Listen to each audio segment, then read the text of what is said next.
All right, it is 12:09, so I'm going to start up. All right, I want to quickly go over this email I sent out to you.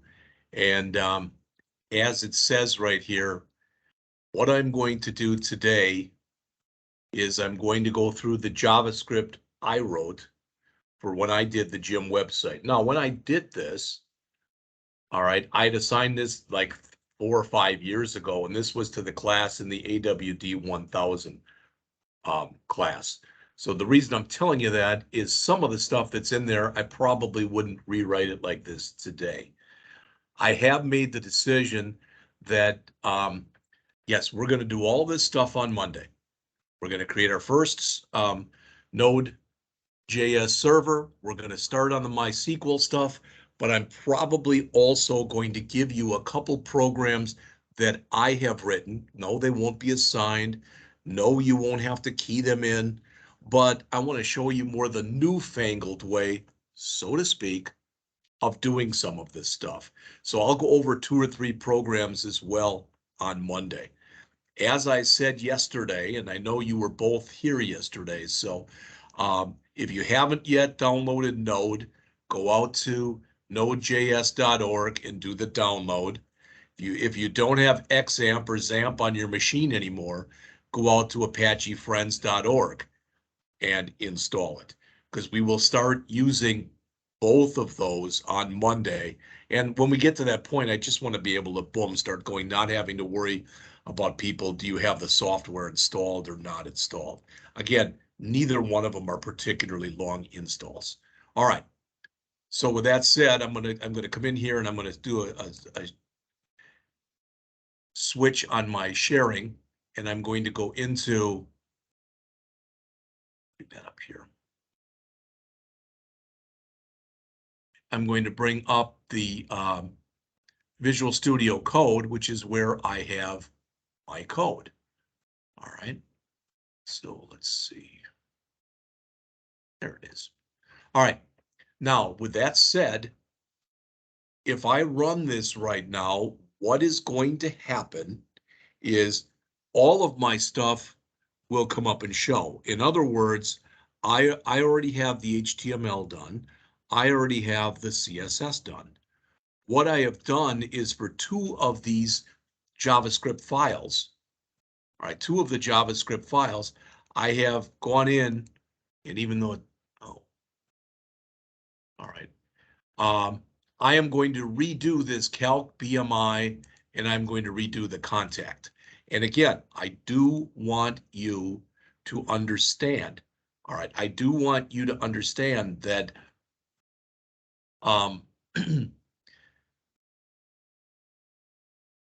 when I did this the first time, okay, when I wrote this out the first time, it was for the AWD1000 class. I'm going to keep doing it the way I'm doing it. It works, etc. So I'm going to go into my JS folder here, right there, and I'm going to create a new file. And I'm just going to call it bmi.js. So again, in here, I'm going to show you exactly how I created the BMI one. Now, John, I know that you had said that you wanted to do a regular calculator. That's fine. All right. And Nick, I'm not sure what, if you're doing the BMI or another one, and it really doesn't matter. All right. But I'm just going to show you in here a way of doing this. All right. So the first thing that I did was when I wrote this, and this is, I wrote every bit of this. So if it doesn't work for some reason, it's on me. If it's screwed up or you think that it's wrong, it's all on me.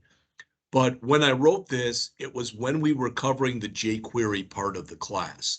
The reason I'm telling you that is I started out by doing this. Oops.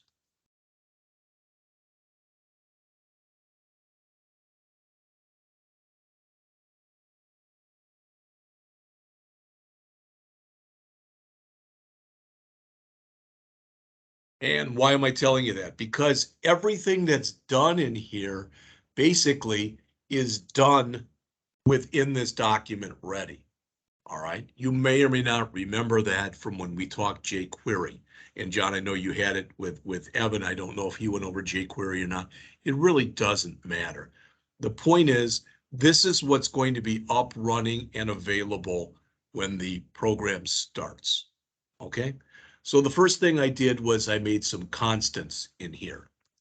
So I had a constant, I had a minimum height, and I set that equal to 12.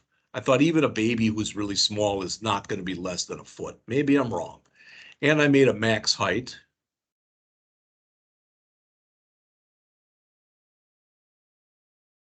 And I set that equal to 96. To my knowledge, there has never been a person that's 8 feet tall, but that would cover it up till that point. Then I did similar things with weight. And I set the minimum weight to 1. And I set the maximum weight to 777. All right. Could I have set it to something else? Of course. You know, you probably have seen that show on TV, My 600-Pound Life or something. I never watched it, but I've seen commercials for it. All right. So I set those. So my height and my weight constants, but then I went and set a few more. I've got one that's called min optimal, and I set that equal to 18.5. All right. And really, it probably, yeah, okay, that's fine. And I have another one that's called min over, and I set that equal to 25. And I had another one called min obese, and I set that equal to 30. All right. Let me put these in here. So why did I do that? Well, you may or may not have already figured out, or you may or may not already know, but when you're working with BMI, it's ranges. So in other words, if your BMI is less than 18.5, you're considered to be underweight.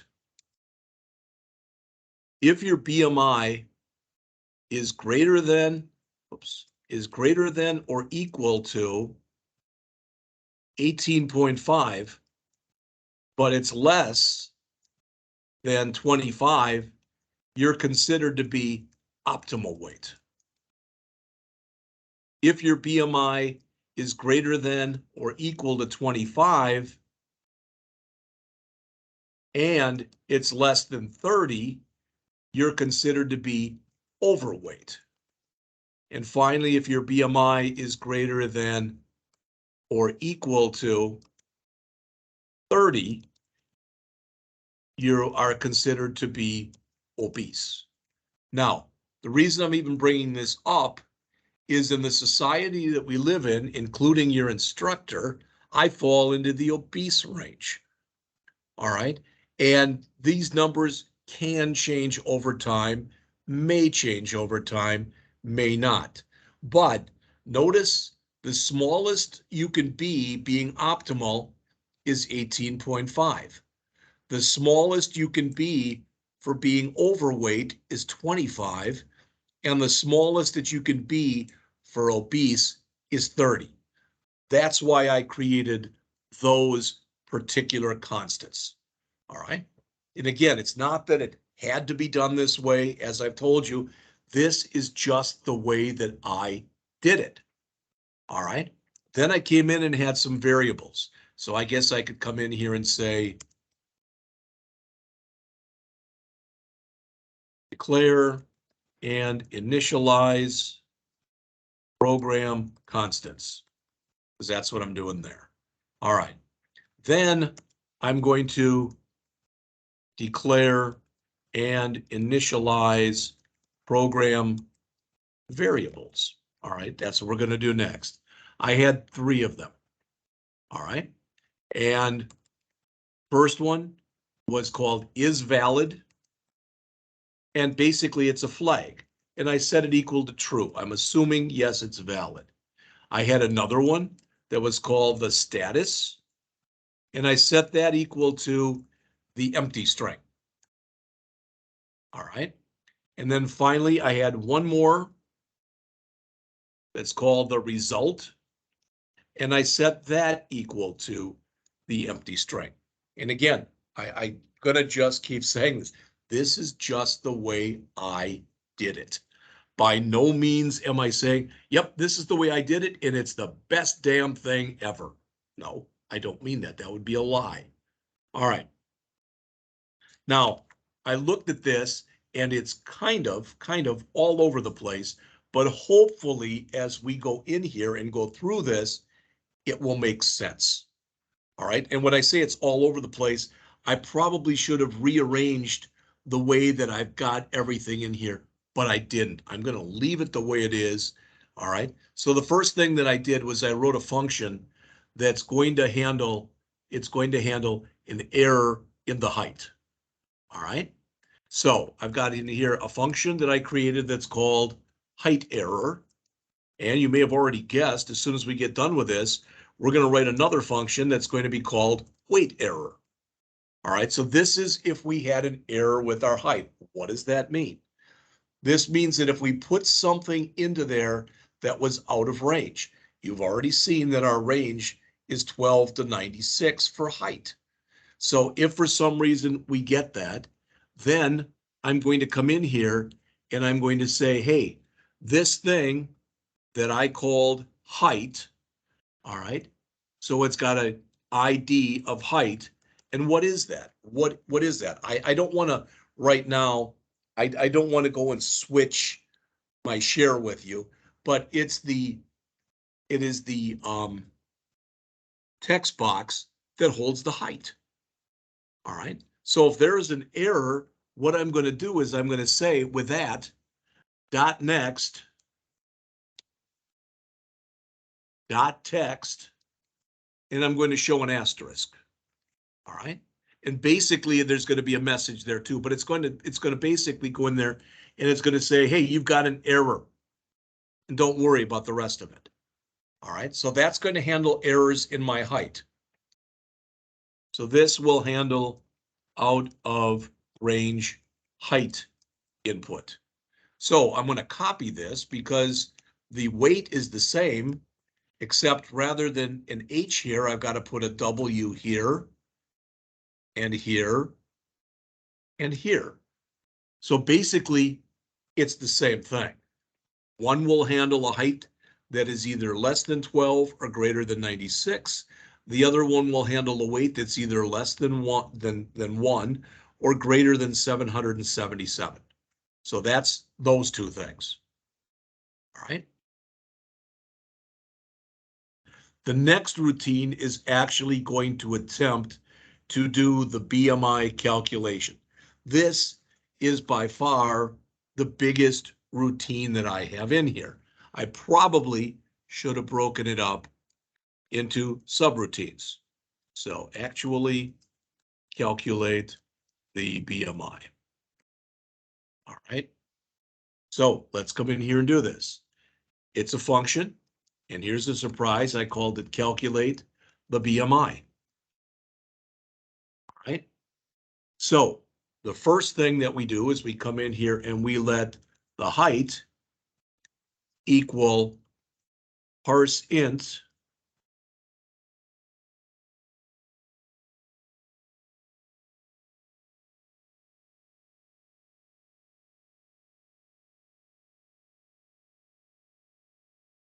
height dot val.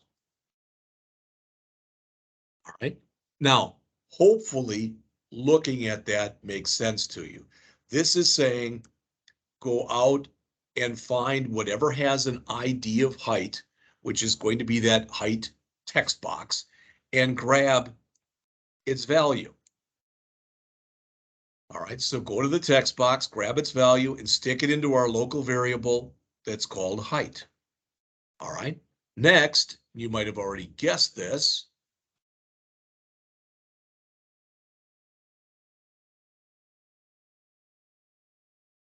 I'm going to do the exact same thing, but I want it to be weight. So now I've got the value in each one of those two text boxes. All right. So now I've got them and I can start doing things with it. Okay. Now, doing like what? Well, I want to check really for three things. All right, I want to check to make sure it's within range, each one of these. So I want, I've already told you the range and you've seen it. So I want to make sure it's not out of range on the low end, out of range on the high end, but I also want to get to cover if I put nothing in there or I put a non-numeric value in there, meaning it'll come up with NaN for not a number. All right, so I put in here if is NaN height. All right, so if whatever I put in there for the height was not a number, or the height that we'd entered, the one we just put in there, is less than the min height, or again, the height that we just put in there is greater than the max height. All right, so those are going to handle our error conditions. So if either we put a non-numeric value in there or something too low or something too high. All right. Now, when we get done with this, we're going to write basically the same code, but we're going to be using weight instead of height. All right. So let's finish this up.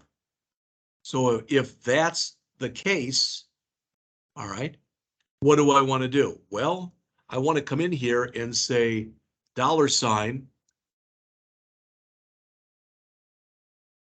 pound height, dot next, dot text, and I use template literals here. I'm just going to put this on another line because you can with the template literals. All right, so I'm going to say a height between min height, that Q is doing there, but something, and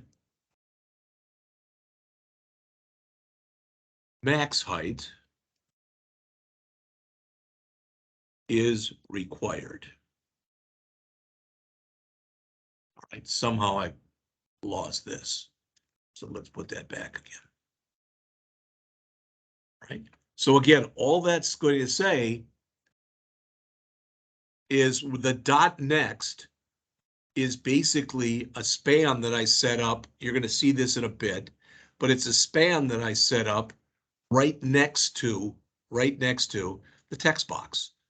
So if the height is out of range, it's going to say a height between 12 and 96 is required. That's it. Now, if that's the case, all right, then I know my is valid, which is my flag, I better set it to false because what I'm trying to do is not valid. All right. Now, I do want to show you something in here. What I did was this. And if this looks a little bit funky, all right, it's fine. We'll go over it in just a minute. All right. So I'm going to call set timeout height error 5,000. And again, you may have a good understanding of set timeout. You may not. But what I'm telling it to do is to wait 5 seconds, which is 5,000 milliseconds. All right. And then I'm going to want that to disappear. All right. After 5 seconds, I'm going to want that to disappear. Okay. So I'm telling it right now, basically pause for 5 seconds. Okay? And after that, we're going to say $,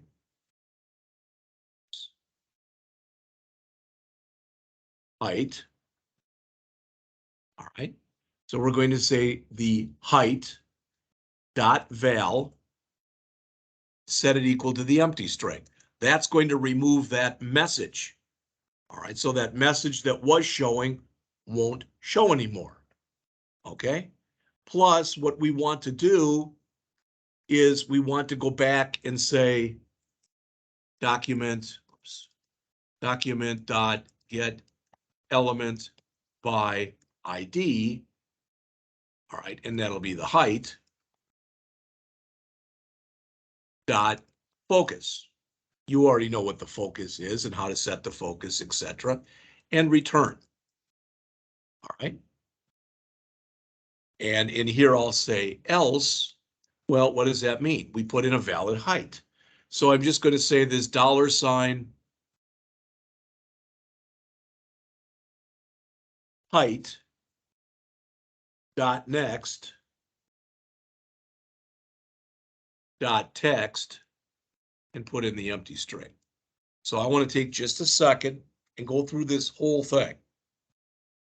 So this is checking, verify that height is in range, i.e. that the height is numeric, and is between 12 and 96. That's what this if statement in here is doing. All right. And if it finds out that either it's non-numeric, or it's less than 12, or it's greater than 96, then all of this is going to fire. And what is all of this doing? This will show a height error message on screen for 5 seconds.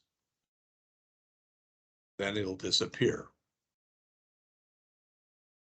And that's exactly what's going on in here. All right. Now, with the luck that I've been having this semester, I may have mistyped something or left something out, but I don't think I did. All right. But when we eventually go and run this, if there's an error, then we'll fix it. Okay. So otherwise, with the else, a valid height, so in other words, between 12 and 96 was inputted. All right. So that's going to handle checking for the height. What I really should have done, didn't do, but should have done, is where I said let height right there. Okay. I should have called another method that was called validate height. That's what I should have done. That would have been a cleaner way to do it. Then I could have written another one here to validate the weight. I just didn't do it. All right. So now that I've done that, okay, now that I've done that, I'm going to come and I'm going to grab every bit of what I just put in here, because the weight's virtually the same. So I'm going to copy it to the clipboard, go down to line 59, paste that in, and then come back up to line 59 and change all those H's to W's. So verify that the weight is within range, that the weight is numeric, and it is between 1 and 777. Then I'm manually going to go in here and check for every occurrence of a height and change it to weight. And of course, I'll have to change these. All right. So it will show a weight error, then it will disappear.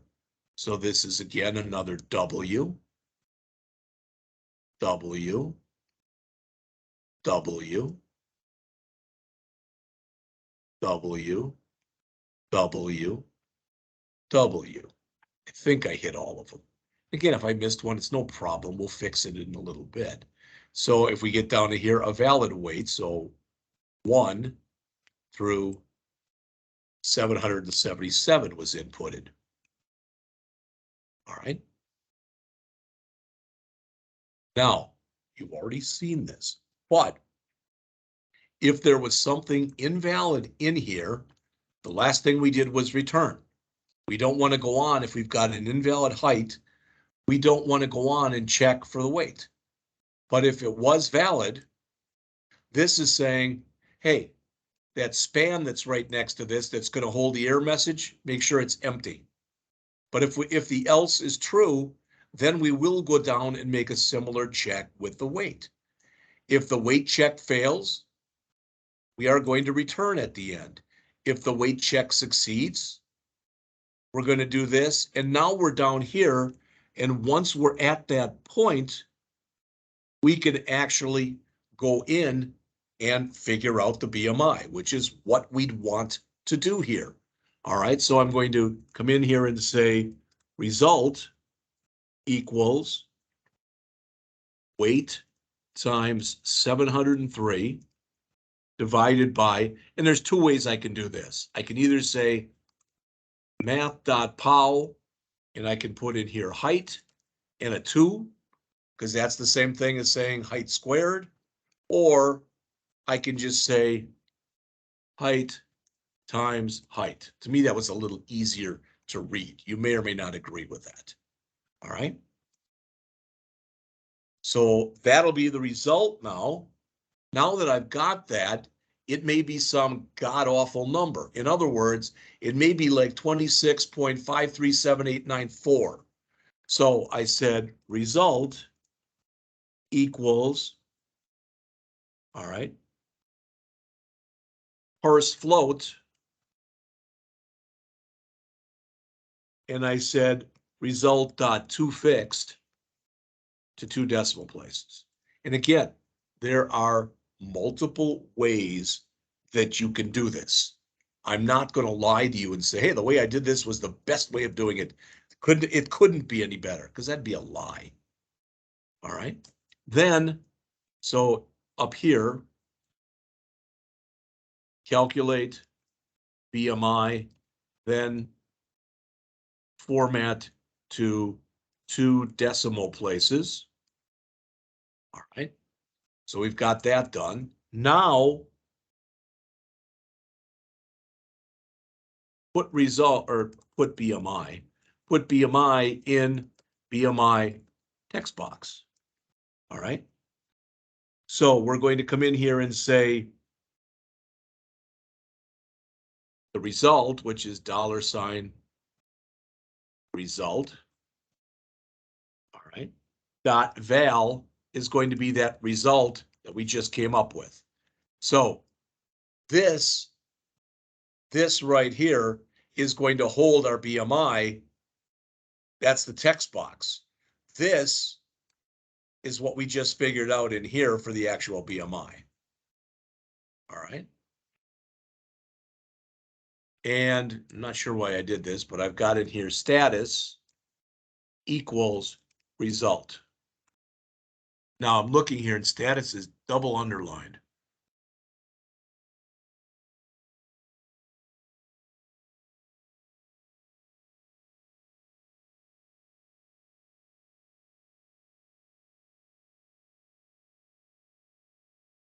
I'm not sure if that should be the status or not. We're going to find out in just a bit. So I will put in here the status.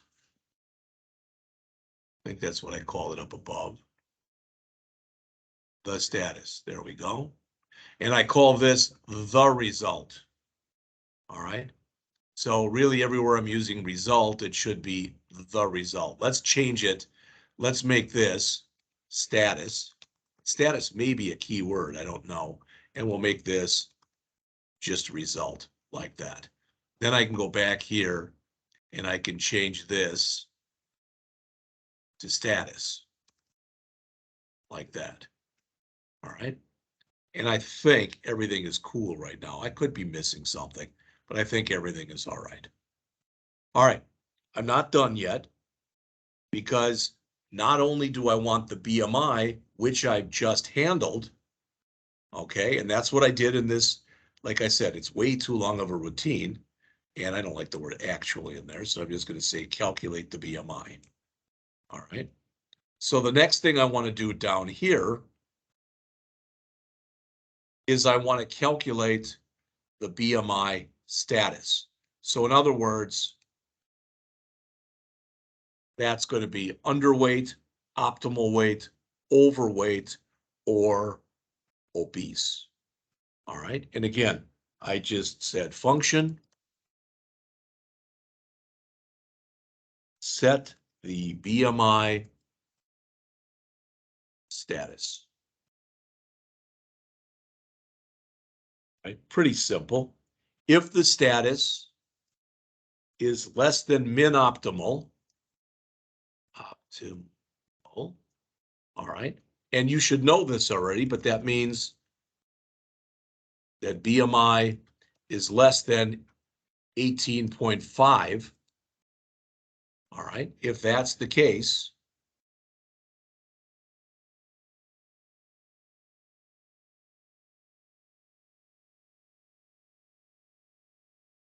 well, then we know that status is equal to underweight. All right. Otherwise, else if the status is greater than or equal to min optimal, so if it's greater than or equal to 18.5 and the status is less than min over, okay? So again, there it's less than 18.5.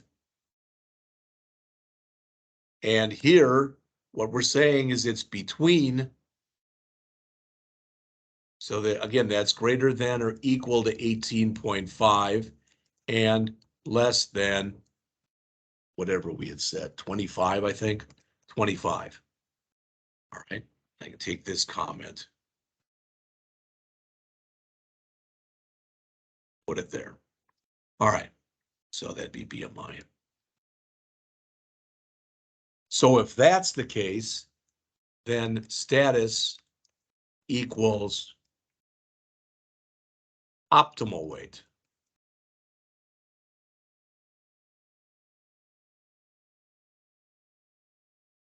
All right.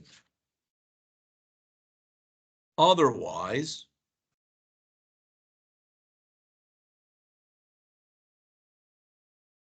status is greater than or equal to min over, and the status is less than min obese,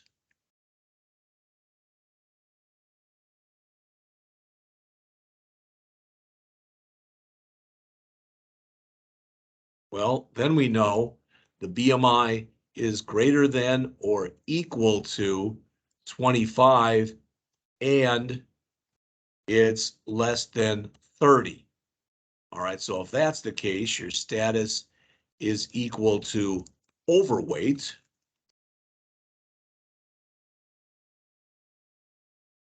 All right. Now, there's two ways that I can put this last thing in there. I'm going to show you them both. All right. And then I'm going to show you why I chose the one that I chose. When I originally did this, I just said else status equals obese. And that should work. It should work 100% of the time. But I went back in and changed this to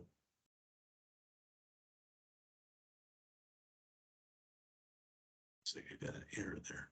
Person expected to find a paren. That's because there should be one right there. There we go. All right. I went back and changed it to else if status is greater than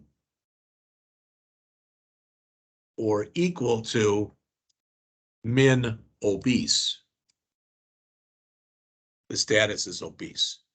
Now you might say, well, what's the big deal? All right. First of all, by putting an else in there, if somehow I get some kind of a goofy condition that should never happen, but it'll set the status to obese. Now, if the BMI doesn't fall within that range and somehow it gets into this code, it's not going to put anything in for the status. Right? So like I said, that's how I did it. I'm not saying it's the best way. I'm saying that's the way that I did it. All right. So now I've gone through here. I'm not done, but I declared my constants. I declared my variables. All right. I checked for a height error. I checked for a weight error, and I calculated the BMI. All right. Finally, I set the BMI status. Okay. So now that I'm down here, I had a function that I called clear all. And basically what that was designed to do was when I click a clear button, it was designed to clear everything. All right. So height equal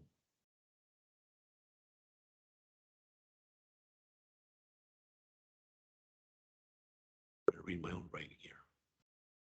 So height equals $, oops, height, all right, dot val, nothing. Make it the empty string. Could I have just set height to the empty string? Yes. Could I have set it to 0? Yes. There's a lot of ways that this could be done. All right. Like I said, there's a lot of different ways that this could be done. So I did that. Then I came in and said, $,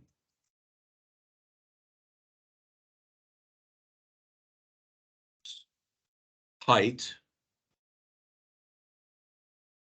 dot next, dot text, and I force that into the empty string. So that should clear out everything that I have in my height stuff. All right.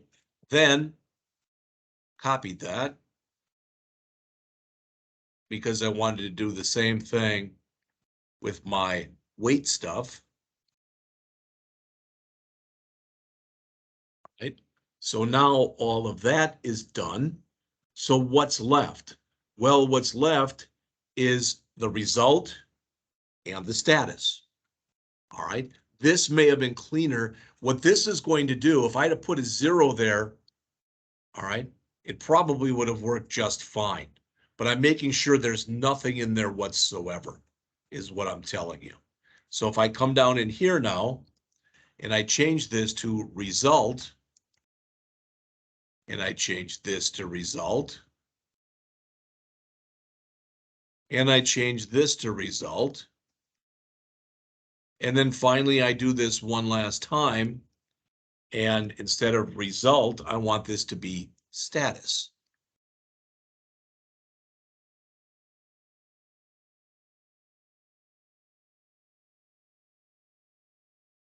Right? Now, when I click a clear button, everything should clear. All right? Believe it or not, we're just about done here. A couple more functions, and they're both fairly short. So when I click the calculate button,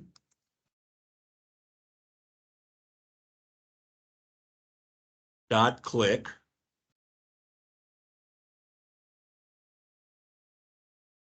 dot click, when I do that, I'm going to call a function. All right. And I could have made that an arrow function. I didn't, but I could have. All right. And what do I want to do in here? Well, first of all, I want to click EVT dot prevent default. Now, I'm going to ask a question here. If it's silent after I ask, no problem. Do either one of you know what this does?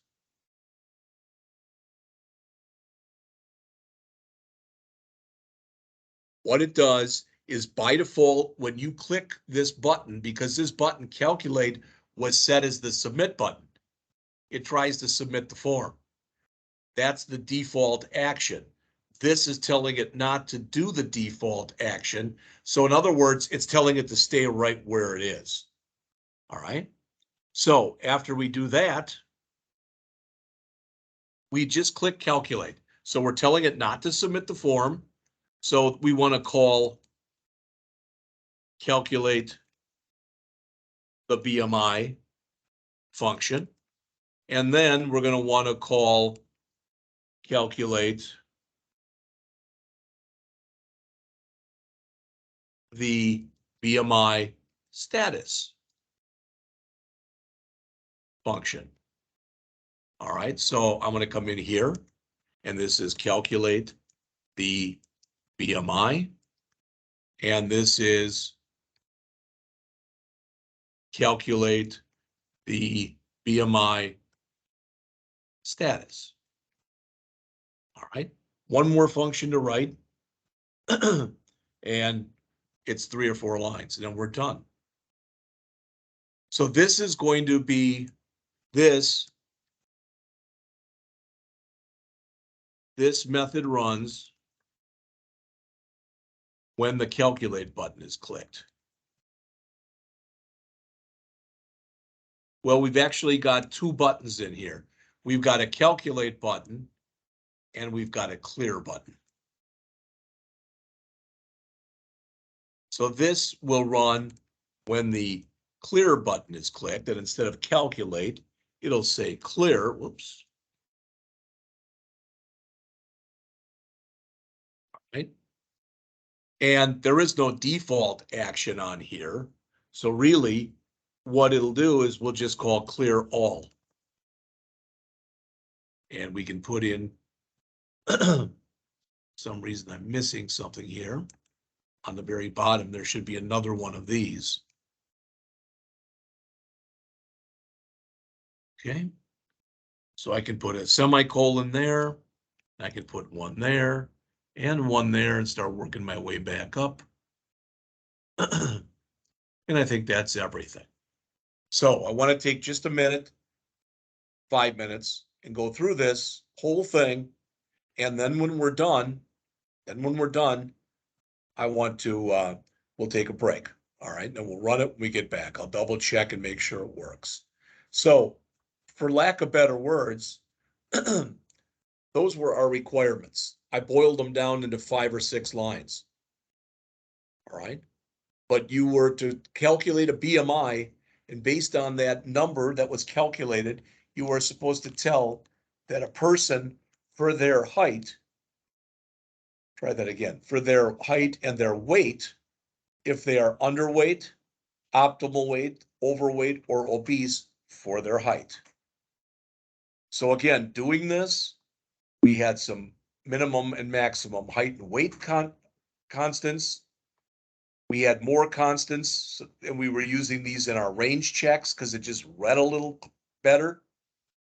We've got this is valid here, and it looks like I'm not even using the is valid. All right. In fact, I think someplace in here it did say the is valid. There it is. It's false. So I'm not sure why it's gray, but it is. That's fine. We've got status, and that's going to be our status. So that's going to be our underweight, our overweight, or whatever. We've got result, which I believe is actually going to be the BMI. All right.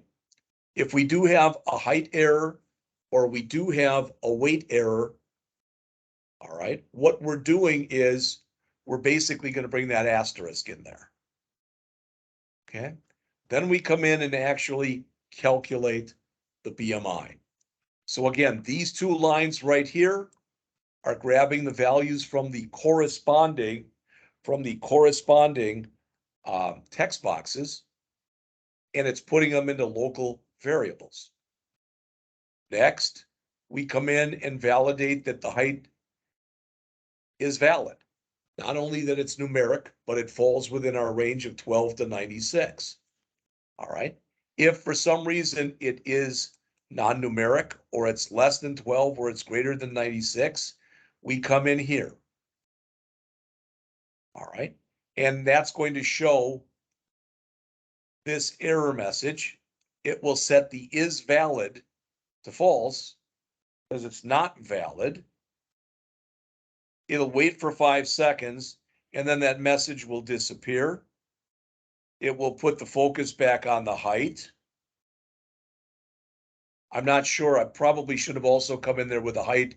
Probably, we'll see. Set the value for the height to nothing, but then it'll return. All right. If we get down to the else, we did put a valid height in there. Okay, so all we're saying that next is just a span, all right, that would print out our error message, but that means there is no error message. Then we do the exact same thing with the weight.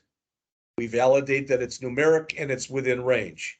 If it's either non-numeric or it's not within range, we do the same kind of thing, except this time it's going to be a weight error that we're going to call.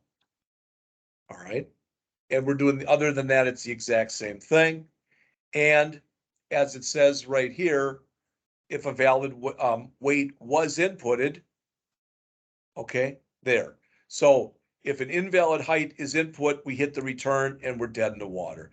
If a valid height was entered, we do this, so we keep going. If an invalid weight was entered, we hit that return and we're out of there. If a valid weight was entered, we already have the valid height, so we come in here and we actually do the calculation. This is the BMI calculation. This is setting it to 2 decimal places. And then this is basically putting it into the text box. All right. Then we come in here and we figure out the status. All right. Now you'll notice it said status equals results. So this status that's right in here, all right, that status is going to actually be a number right there. And I think that's why I had probably what I should have done, because I'm changing data types in here. It would have been cleaner to come in here and say, for example, I could have said status and then I could have said STR status. All right, I'm just going to leave it the way it is, but there are other ways this could have been written to make this much slicker. All right, so if the status was less than 18.5, we're going to change that status so it'll say underweight. If it was between 18.5 but less than 25, we're going to change the status to optimal weight. If it's between 25 but less than 30, we're going to change the status to overweight. If it was greater than or equal to 30, we're going to change the status to obese. This will handle clearing out our GUI. This, as it says, is when the calculate button is run. We want to tell the system, hey, don't make it go anywhere, leave it where it is, but call calculate the BMI and call calculate the BMI status. And finally, when the clear button is clicked, click clear all, which will run this routine right here. All right, so it is 12:56. Let's come back at 1:10. And between now and then, I'm going to grab this and I'm going to go and try to run it and see if it will indeed work. All right, so I call this bmi.js. I want to make sure I don't have any errors in it, in other words. So in my, let's see.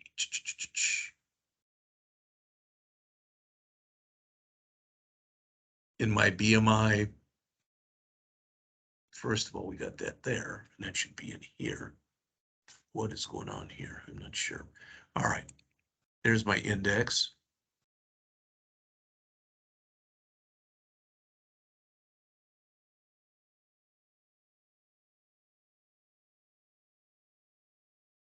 Okay.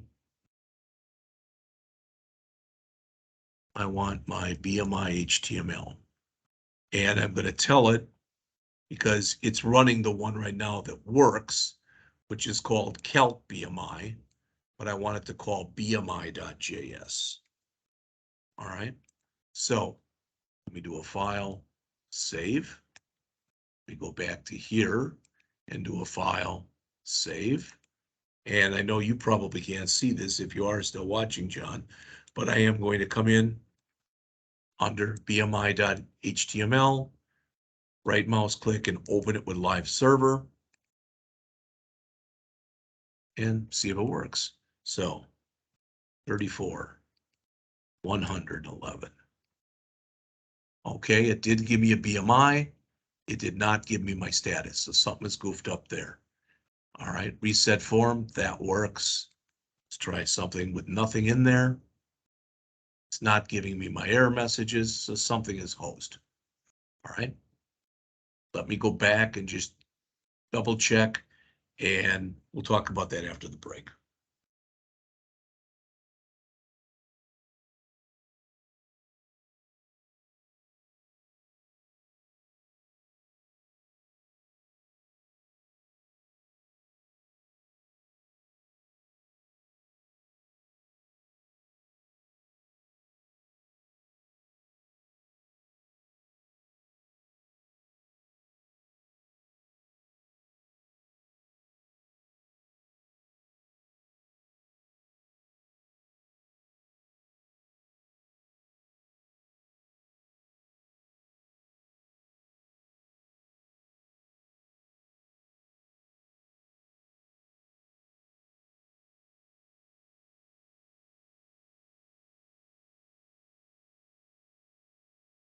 Be my page on line 66.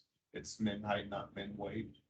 So I don't know if that's All right. if that's the reason. Anything's possible. So let's see. It'd be on a JS page.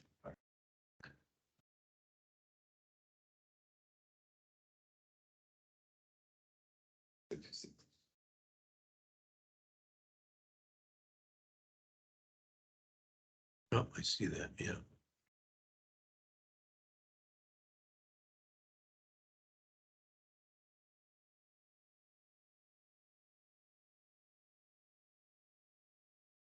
Thank you.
Um,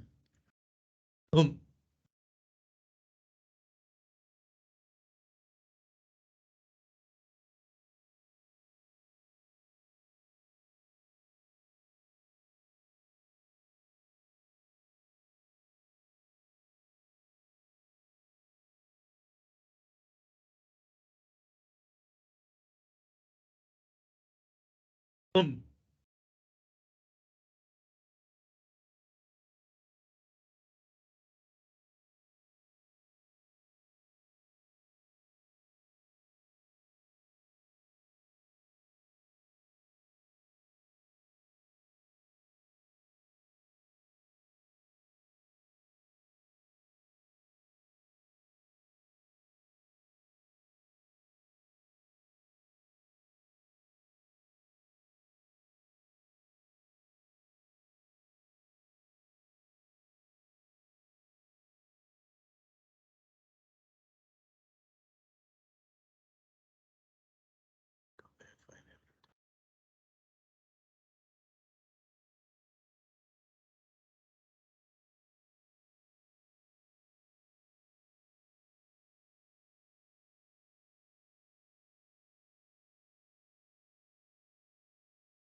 All right, I'm going to start back up again. And what I'm going to do is, I'm not sure what the problem was on there, so I'm going to go to the one that worked and just quickly run through it and see if I can discover anything that looked different. All right, so this was the one that worked, the same constants. I do have the result and the status in here. So the height error was the same. The weight error was the same. The calculate, that's the same. That's the same. It's just over multiple lines. That's the same.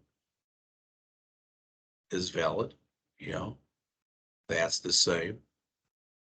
So is that. All right. Still not sure what's wrong with that, but something is. You'll notice in here, I think it's because I never defined status. So something goofy is in here, but that said, this one works because of what I want to show you, and I'm going to change my share real quick.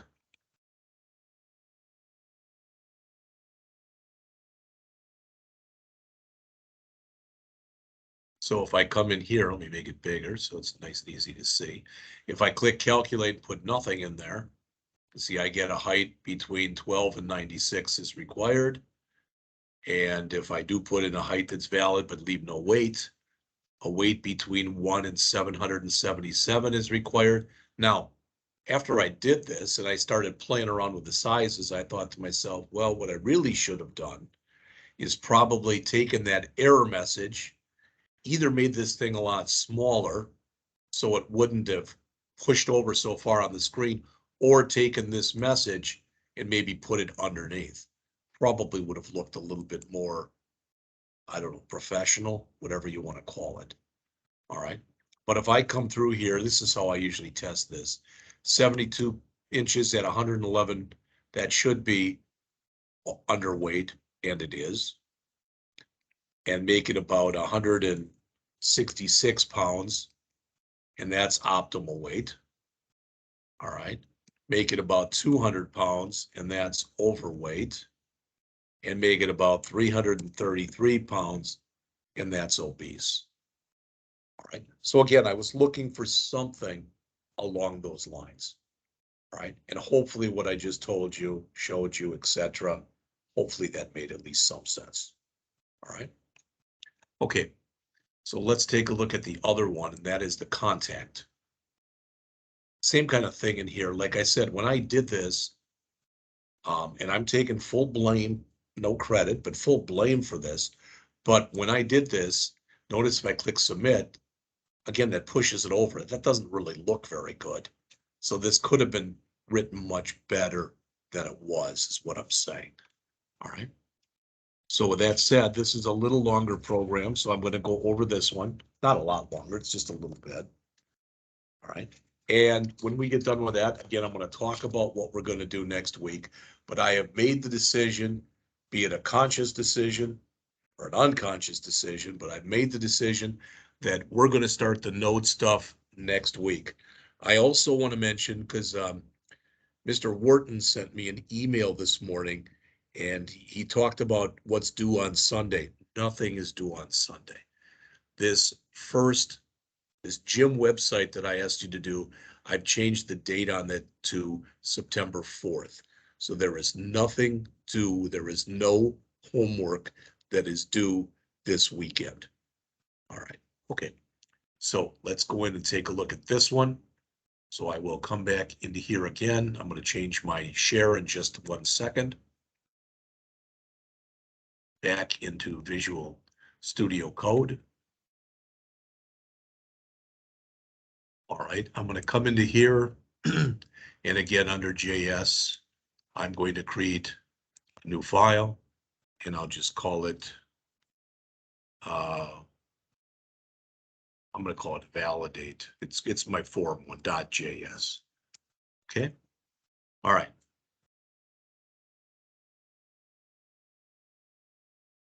You're going to find as we look through this that it's going to be very similar to the last one that we just wrote. Now it's different in that that one was, that one was a program that was calculating something. This isn't calculating anything, but I wrote them in the same type of way, is what I'm saying. All right. Okay. So again, I use the jQuery in here. So document dot ready function.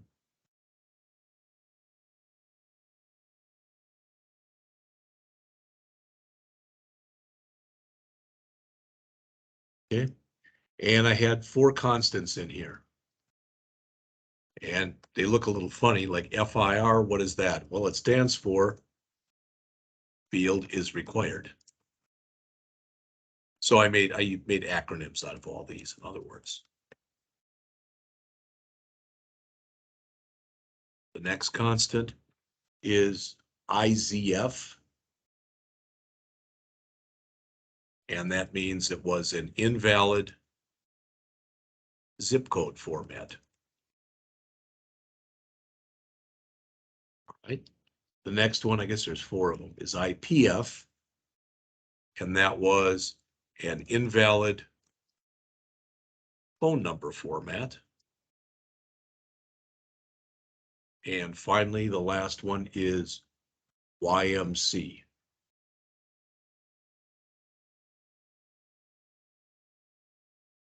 And what we have in there is there's a checkbox and you have to choose one of the options. So this, you must choose a checkbox option. Okay. All right. And hopefully just reading those at least makes a little bit of sense. All right. When the program starts, we want to make sure, or when we reset it, that we go to the first field, which is the first name. So I've got a routine I wrote that moves the focus to the first name text box. Right? And actually it's not even a routine. It's what I wanted to do when the program started running. So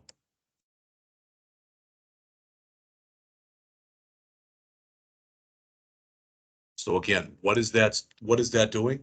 Well, as the program starts to run in basically a straight down manner, okay, it should come in and make sure that the focus is on our first field, right?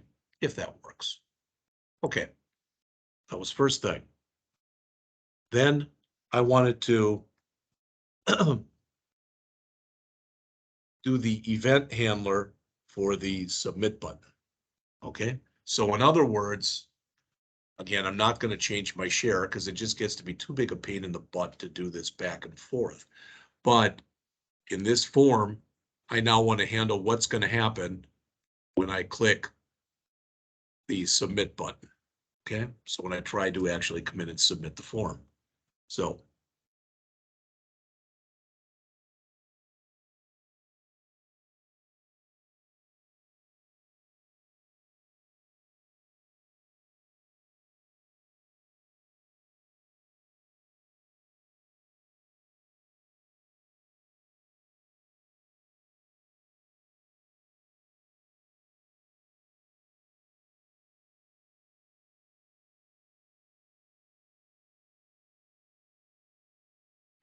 let's see.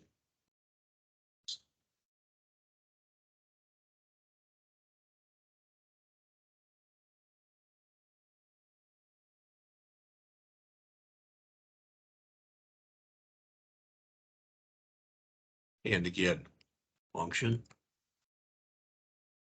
event,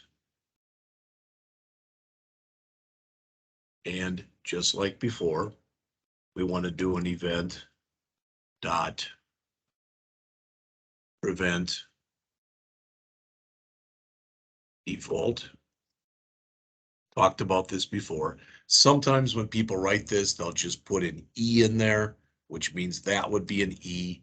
Sometimes they put EVT, which means again, that should be EVT, etc. I'll leave it at EVT. All right.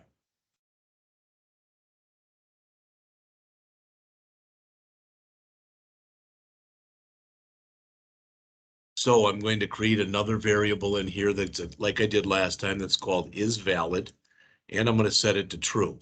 Now, there has been a lot of disagreement over time that when you're doing this and you're using flags, should you assume the flag is true until it's proven false, or should you assume that the flag is false until it's proven, goes all the way through, and then you can say it's true.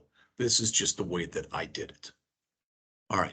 So the first thing I want to do is I want to come in here, and these are all going to look very similar, but I want to validate the first name entry.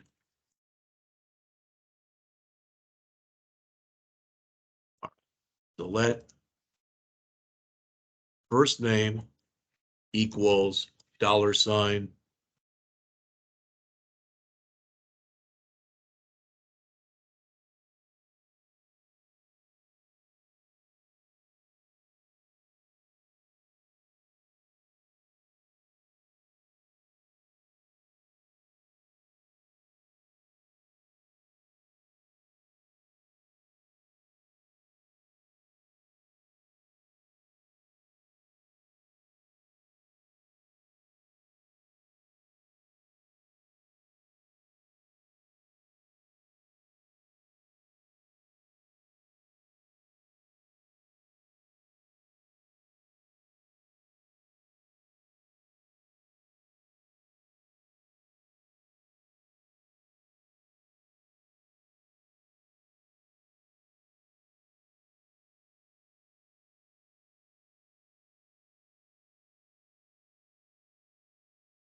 I'm going to take a second to go over this, and most of them are done the same way.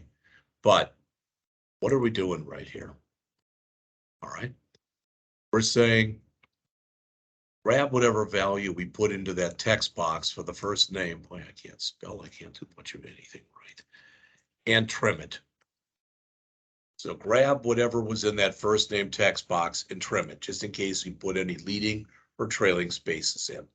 After you've trimmed it, if there's nothing in there, we're going to want to take this, which was a span, and we're going to want it to say first name field is required. So I'm going to use that FIR all over the place. Since we know that they left off a required field, we're setting is valid to false. If they get down to here, there was something that was put into the first name field. Again, we're not checking for it being a valid first name. So you could have put 1, 2, 3, 4, 5 in there, and it would have considered that to be your first name. All right. So we've got that. All right. So let's see. Else, I don't think that should be there. All right. We're not done yet, as you probably guess. But that validated the first name. Well, then we want to come in and do pretty much the same thing, but with a last name. So I'm going to copy this and I'm going to paste it in here. All right. And rather than let first name, we'll let last name. And that's going to be the last name.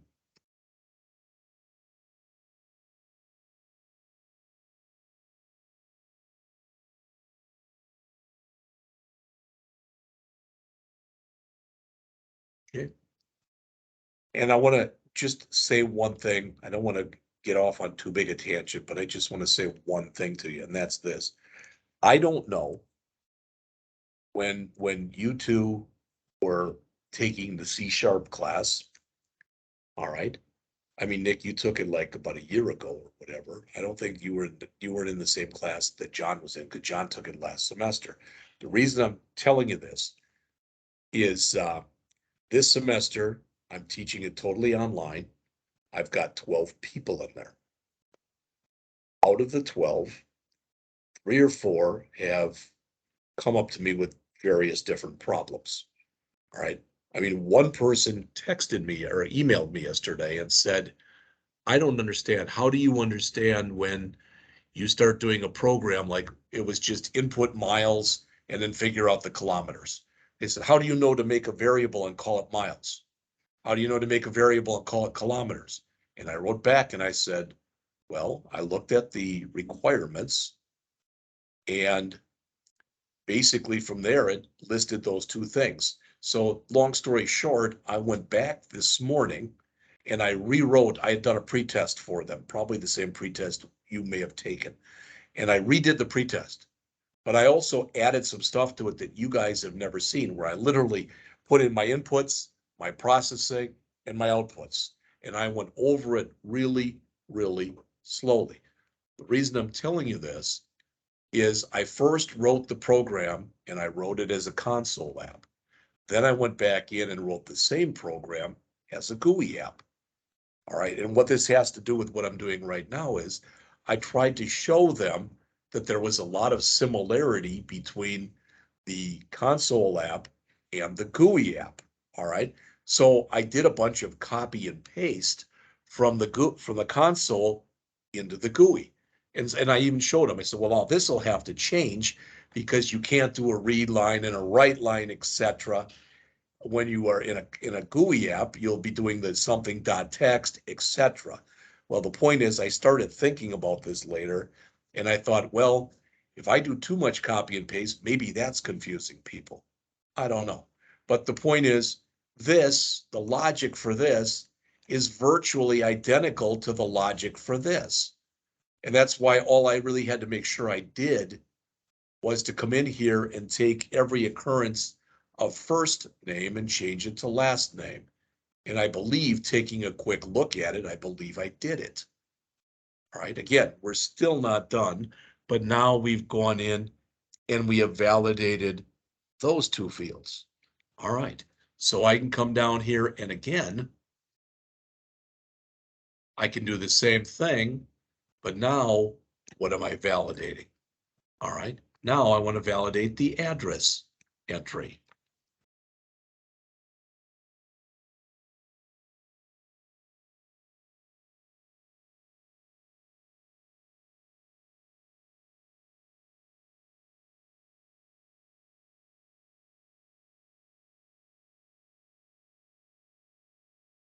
So now that's done. All right. Now, would it have been possible, because I'm writing the same routine basically all the time, would it have been possible to take this and write it as one generic routine and just pass that field in there? The answer is probably. I didn't take the time to do it. Sometimes as a developer, writing more code is better. I'm not saying necessarily this is one of those times. All right. But I remember when I was programming professionally, going up to one of my counterparts once and asking him because he had written the code. And I said, do you realize you could have done this and saved yourself quite a few lines of code? And he said, yes, but I purposely didn't, which got me thinking, okay, why? So I asked him why, and he said, I knew that when I wrote this code, I would not be the one maintaining it. He said, so I tried to write it in a straightforward enough way that somebody who was maintaining it, he said, I put a few comments in there, but I tried to write it in a straightforward, intuitive way so that the person who was going to end up, the person who would end up maintaining the program could understand what was going on. All right. And who ended up being me. And I did understand it. All right. Now, if you're working in a place where every line of code, you're working in something that's real-time sensitive, you've got to get an answer like that, then it typically will be better to do it where you take your code and write it in as crisply and as small as possible. Now, on the other hand, if you're writing something like a payroll application, who cares how big it is? Ideally, you're going to write it once, and yeah, it will probably have to be maintained over time, but you want to write it in a way because it'll run once every week or once every 2 weeks or whatever. but you want to write it in such a way that if somebody has to go in and look at it, the chances of the person who originally wrote it years and years later being the person who will maintain it probably won't be that good. And I've given you the example before when I went into teaching and then I left and went in back into industry for a year. And when I was in industry, I hated where I was, but they had me build an order entry system. I was interfacing with Caterpillar tractor. All right. And they asked me to build this, and I thought, I'm not going to be here that long. And I don't want to have people calling me, asking me, what did you do here? What did you do there? So I built a thing that was 11 or 12,000 lines long, but a third of it, about 4,000 lines, were comments. I wrote it in a very intuitive way, and I put whole program runs in there. And I said, if this goes wrong, you want to do this. If this goes wrong, you want to do this. All right. Now, that said, depending on the company you work for, they may not want a lot of comments in there like that. But what I'm getting to, in a very long-winded way, but what I'm getting to is, depending on the type of application that you are writing, somebody may come up to you and say, hey, don't worry if it's a little bit more code, but make it easy to understand. All right. So now I've gone the first name, I've gone the last name, and I've gone the address. So the next thing is the city.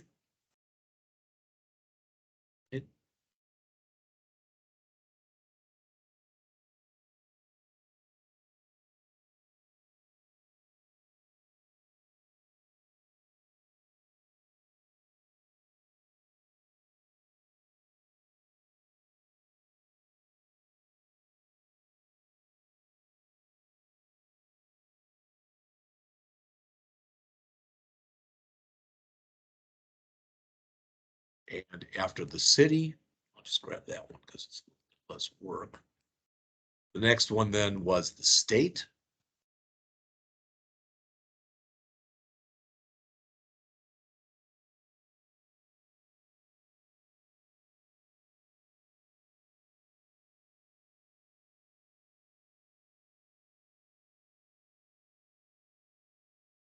Right?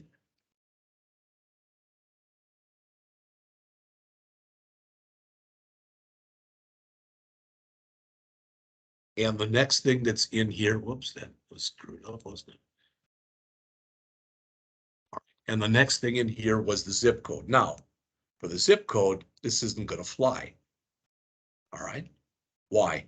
Because the zip code, I put some stuff in there because we wanted to check and make sure that the zip code was in the right format. In other words, and you both know this, that the zip code should be either in a number format or a number hyphen number. So for the zip code, all right, I'm just going to grab everything that's in here for now, at least. I'm just going to remove it. All right, so I'm going to validate the zip code. I said, let zip, it's going to be very similar to what we just did, equal $, zip,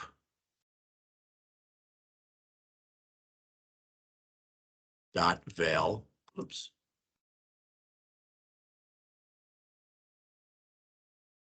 dot val, dot trim. That's the same as before.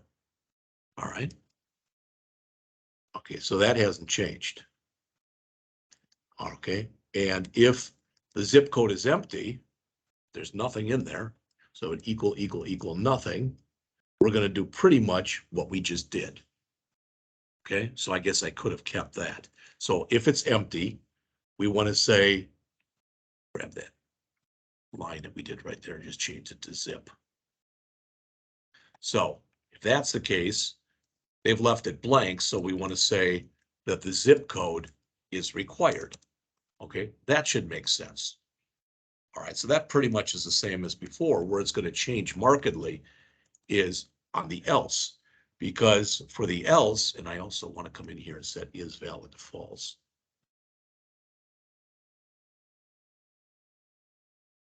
Okay, if we get here, we had a valid zip code.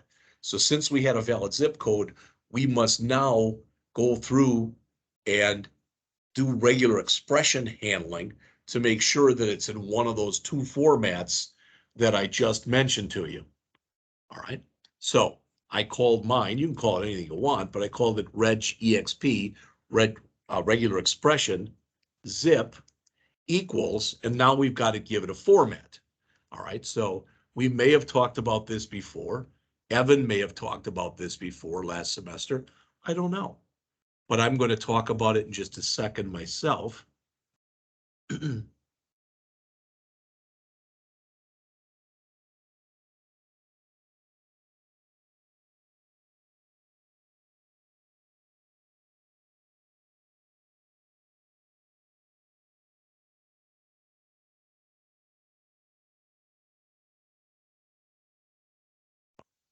And in my opinion, for whatever my opinion is or is not worth, all right, many people have a hard time understanding regular expressions. So I just want to break this thing down. What you see here, this forward slash and this forward slash, they're just delimiters. So it's the beginning and the ending, all right, of what you're checking. This means that the regular expression must start with this, and this means that we've reached the end of the regular expression. All right. Other than that, it's what we just said. It's 5 digits, so 0 through 9, 5 times. And since we've got it in parens here, where's the other paren? That should be a paren right there. And what we can put in there is optionally, and that's why it's in the parens, a hyphen and four more digits. So that is basically saying it's in one of those two formats. Now, there's a lot of places that you can go online and they will show you the regular expression pattern for just about anything. But a lot of the best sites that have really good regular expression patterns, they don't explain it to you. So it's like, well, if you ever have to write your own, you could be a little bit hosed. All right. And I've given you that regexp.info, and there's a lot of other ones out there that are good too. Okay. So now I want to come in here and do this. So this, again, this is my regular expression, my zip code. All right. And I want to say if not regexp zip dot test of the zip code field. What that means in English is run that regular expression pattern over whatever I've entered. If it fails, this is what I want to do. All right. Well, basically what I want to do is the same kind of thing I did up here. Right? But I don't want it to say it's required. Remember, the other thing we had up here was invalid zip code format, IZF. All right. So in other words, I want the message here to change. Okay. So if this message comes up, there was nothing put in there and we say the field was required. If this message comes up, we're telling them they did put something in, but it was in the wrong format. Since it's in the wrong format, again, I want to say is valid is equal to false. All right. Finally, if I get down to here, yes, they put in a zip code and yes, it was valid. All right. So I want to just come in and grab this, change that to zip. And I want to take that field. This was my error field. And I want to set it equal to nothing. All right. Now, hopefully that makes at least a little bit of sense to you. All right. Taking a quick look at that. Now, I'm going to do something I don't think I've ever done teaching my class, but nature is calling. So I'm going to literally pause for about 2 minutes. All right. And I will be back.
All right, sorry about that. So we've done first name, last name, address. We've done the city. All right. And it looks like I might have even skipped the state. So do I have that in here? I think the state was a drop-down list, so we don't have to worry about that, but I could be wrong. So we'll take a quick look in just a second. All right. The next thing is the phone. So we've got another thing that's very similar to what we just looked at. In other words, we're going to have a regular expression pattern because it's not going to be a valid phone number to stick in there a 7, for example. So we want to validate a phone number entry.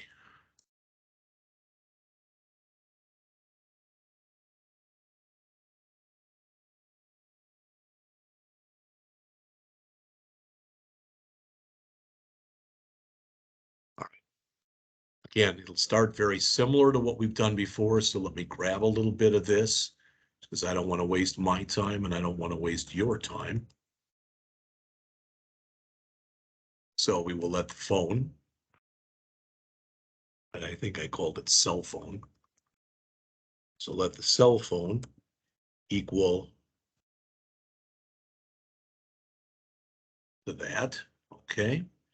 And if it happens to be empty, again, we want to say that the cell phone field is required, and we want to set is valid false. Okay, nothing new there. If it's an else, what do we know? Well, all we know is that they put something into that field. All right, we don't know if it's valid or invalid. All right, we just know they have put something in there. All right, so I did another regular expression, but I call it Red Jack's phone. Okay, and I said it's equal to this, and this is really ugly. And the chances of me typing this in without making a mistake are probably none. So what I'm going to do is I'm going to grab it from where I've actually got it working, and it's not there. It's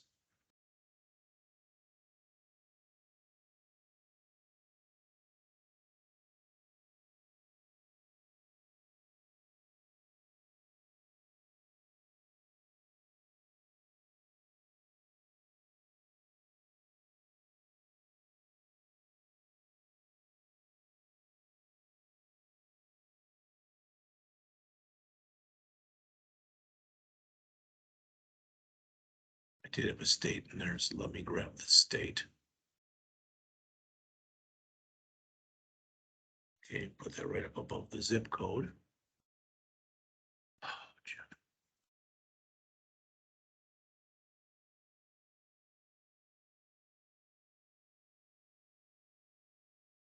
We'll do that one next. All right. I left the state off, so let's quickly go over that. So I'm going to validate the state entry. Now with the state, it's in a drop down. Okay. The state is in a drop down. What does that mean? That means that the first thing that was in there was it just said, please select a state. All right. So in other words, if I get down to here, okay, if I get down to here, I pick the state. Does that make sense? All right. But if my length is 0 or there's nothing in there, I didn't choose a state. All right, so I say the state field is required. That shouldn't happen. Okay, that should make sense. So grab that. So now we're at our zip code, and I'm going to grab the phone number. As I mentioned, I'm going to grab that regular expression from in here. Some of these regular expressions, let me just grab the whole thing of text here.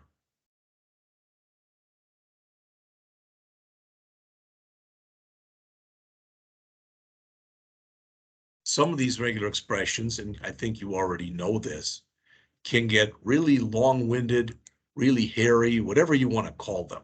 They can get to be pretty bad. There can be a lot of stuff that's put in there. All right. So this is all under the else. just gonna put it right there. So what are we doing? We're setting up a regular expression phone pattern. All right. And what this should do is basically set up our regular expression so that we've got 3 digits, a hyphen, 3 digits, a hyphen, and 4 digits. All right. There's more to it than that. I don't really want to go into it with you right now, but that's pretty much it. And then we test it. If the test fails, we want to come in and say, basically, that the cell phone was in an invalid format. Okay, so I really should say here, what did we say up here? Invalid phone format. All right, so I didn't really have to write cell phone invalid phone format. And if I get down to here, all right, it was valid. Now I'm looking at this. I don't know what that is. So what we have done in here is we have gone through and we have basically tried to come in and validate virtually everything that's in here. Now, when I say virtually, it's not everything. All right. And what I mean is this, when you take a look down here. Okay. There were check boxes in here. All right. That had reasons and stuff like that in it. So when you look at this, and I've gone over to the other one, but it says if the reason checked is false and the other reason checked is false. All right. So in other words, what we're doing is we're coming through here. Let me run this. All right, let me run this. And I want to just finish this up. All right, by running it and going through everything that's going on in here with you. All right, I'm going to change my my share.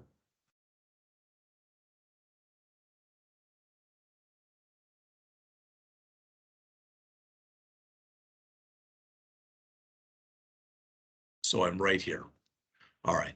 So the first thing that we checked was there a name in there? All right. If there's nothing in there, as you saw, it came back and it said first name field is required. It's actually checking everything. We could have set it up so that as soon as it gave that message, and I didn't do this, all right, but as soon as it put out that message, I set is valid to false.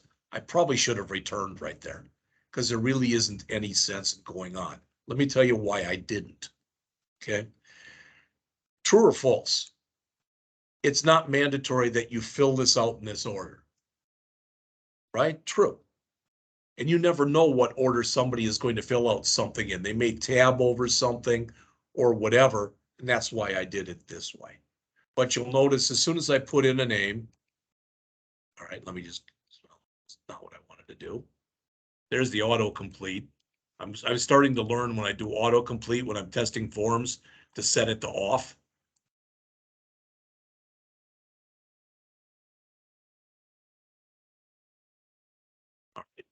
So now when I do that and run it again, that passed. So again, I think you understand that that's everything that's happening in here. So what I showed you was it's basically the same code for these fields right here. It's basically the same thing. All right. You are checking for the presence or absence of anything. And if there's anything in there, you're allowing it. So again, we are not going in there and checking. So again, it's like I said, if I put that in, that's valid. Same thing with an address. But notice if I put in a couple spaces, we did put the trim function on there. That's why you do that. But again, now that's valid. The city. And if I leave the state the way it is, something has got to be chosen in here. All right. So what this is 0 in the array. Does that make sense to you guys? That's 0. And no, that isn't 51 down there because there's also in here, there's District of Columbia. And I don't remember, I don't think this one has the US Virgin Islands. So there's 51. So the last one is really, instead of 51, is 50. It goes from 0 to 50. But what we were checking, what I just showed you in that check that we had in there is, does it say select your state? And if it does, you haven't selected a state yet. But if you come in here and you select anything, now you have. The zip code, we already talked about this. So if I put in 5 numbers, it's okay. If I put in 6 numbers, now rather than having it say zip code field is required, it says invalid zip code format. So I can come in here and put a dash in there. Try that again. Put a dash in there, 2222, and it's valid. But as soon as I leave one of those out, or I put an extra one in, it's no longer valid. Does that make sense? All right. This is the kind of thing, all this was meant to do. I mean, if you say to me, are we going to be doing a lot of this and we go on? No. But you've got to know how to do this, because we're still going to be writing HTML to interface with the JavaScript that we're going to be writing.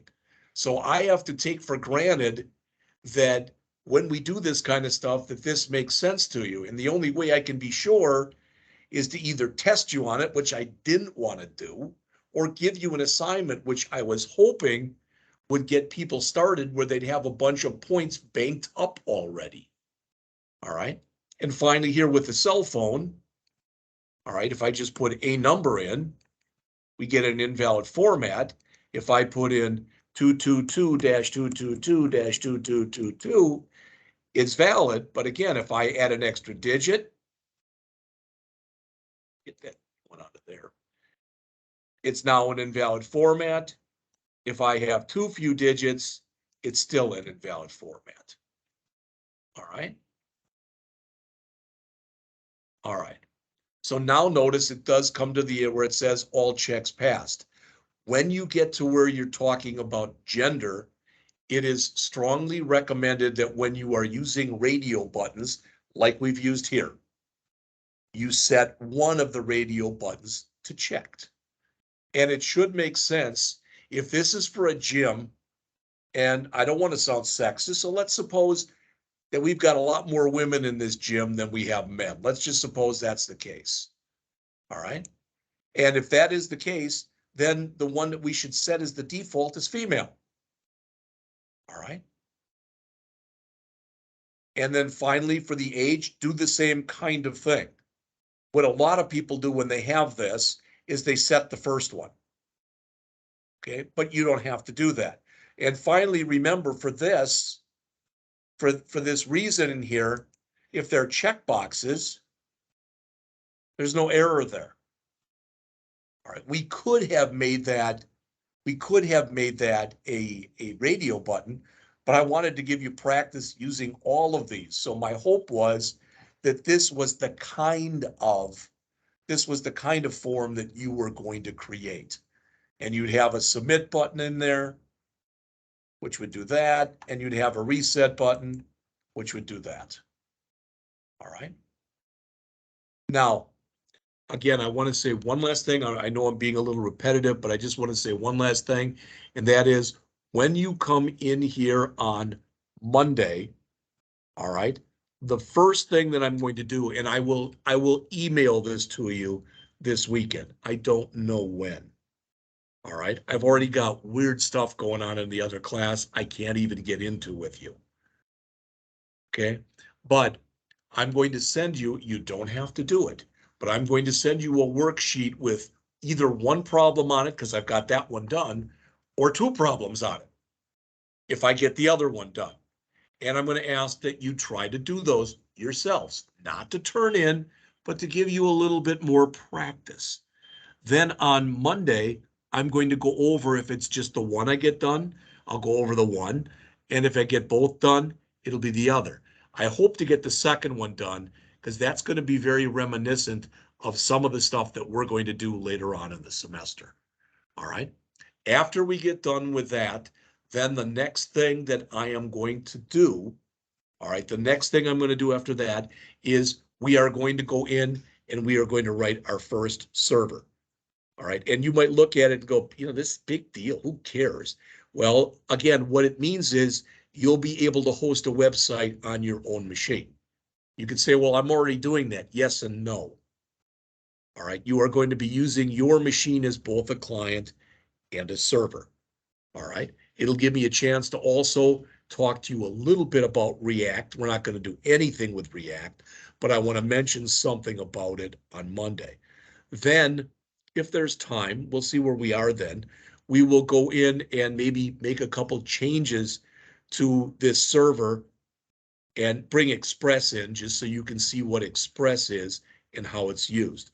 But what I want to do on Monday of next week, by no later than, I don't know, whatever, 2 or 3 o'clock or whatever, is to go back in and I've got a database for you to import, and then I've got to create a worksheet for you so you can start working on some queries. All right.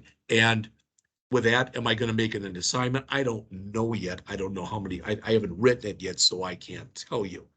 All right. And then after we do that, and we talk a little bit about databases, database design, and the like, we're going to talk about how to go and make a fairly simplistic application that uses Node.js, that uses Express, and that uses MySQL. All right, that's the plan. And we'll get it to a certain point, and then I'm going to tell you, because this is the way I did it last year when I taught the class too. I'm going to say, okay, we got this, and it's just about done. But now I want you to make it yours. So in other words, I want you to take the screens, and I don't want them to look very generic and vanilla like mine will look. I am purposely going to try to have us create projects that look very generic, very vanilla. All right. And the reason for doing that is I want you to run with that, make it your project, make it look unique to what you do. And ideally, again, that's going to go into your portfolio. And if it does happen that 2 of you are applying for the same job, all right, and you both have that project in there, they look different enough that the person who's potentially hiring you doesn't say, well, geez, I just saw this one. All right. And that's it. So John and Nick, you are welcome to leave. The rest of the period is lab. If you have any questions, I'll be glad to entertain them. All right. But otherwise, that's all I had for today. Okay. Mr. John, Yes, could I see the cell phone format again? yes, you can. Okay, thanks. So I'm going to have to change my share in here. So let me change that, and then I will show it to you right away.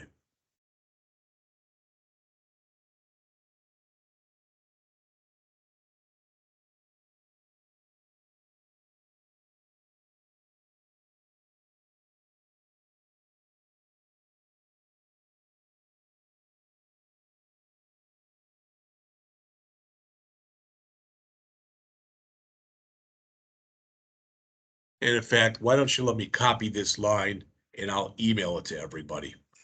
All right. I'm wondering, just taking a quick look at it. I don't remember because I did this a while ago, that if I come in here and I put all this stuff in, I know you can't see my screen, it's no big deal. But I wonder if I set it up so it would take parentheses.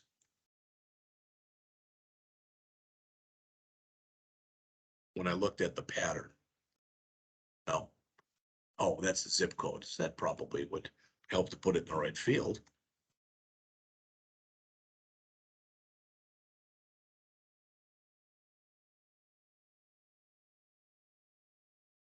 All right. I believe that that will take it this way, where you've got it like this, or it'll take it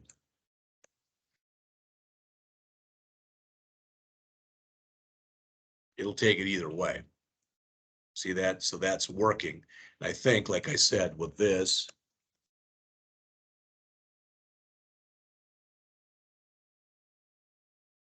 I think it'll take that as well. It does. And it probably will even take it if I don't put a space there. See that? So the idea, so I will grab that pattern. So 4 people in the class probably will be wondering what the hell they get an email from me with a line of code like that in it. If they don't watch the if they don't watch it, but I'm going to grab that line. So this says it can either be put in as number, hyphen, number, hyphen, number, or three numbers in parentheses with or without a space afterwards, then three numbers, a hyphen, and four numbers. All right, but I'm going to grab that line right now.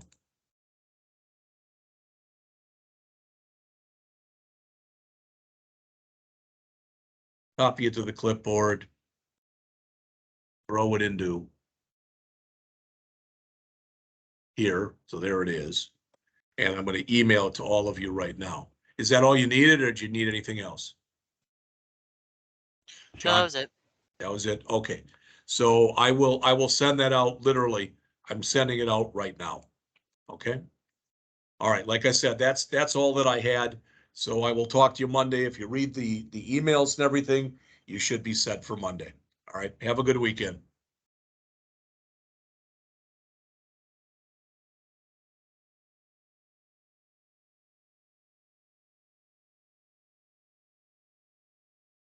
How we, know that we were here, to get attendance for this week. If the Oh, yeah, homework is. because, yeah, the question always gets asked about attendance. Everybody's marked here this week, regardless, because there was no homework. All right, there was no homework that was due. So yeah, everyone will be marked as present. Okay. Yeah, all right. And this is one of the things, to be honest with you, that I dislike so much about the way that, and it's not just them, but it's the way that they've set up their policy. And I'm just going to stop recording here.